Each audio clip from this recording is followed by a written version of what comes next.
Okay, so the next injuries we're going to talk about are impingement. So remember, with impingement you can have three things that get impinged. Your rotator cuff tendons as they come through under the coracoacromial arch, or the subacromial bursa, or the long head of the biceps tendon. So one of those three structures is swollen or inflamed, and it's getting impinged in there.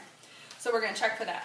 So the first way you do that is called Neer's impingement test. You take them and internally rotate their arm completely, so their thumb is pointed down, and then you're going to take their shoulder up, or their hand up towards their ear. So you're kind of trying to pinch everything in there.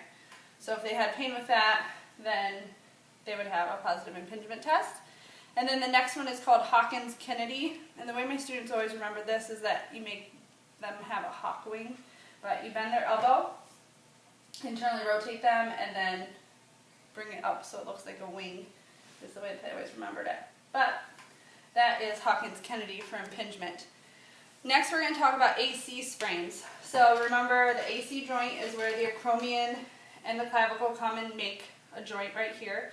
You get injured falling on the tip of your shoulder or taking a hard hit to the tip of your shoulder.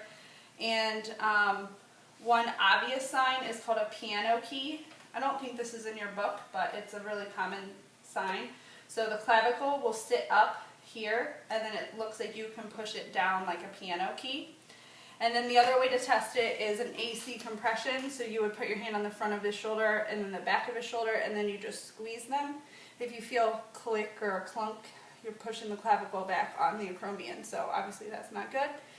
And then an AC distraction. So you're going to grab a hold of their bicep, and kind of like the sulcus sign, it's very similar. You just don't hold it as low.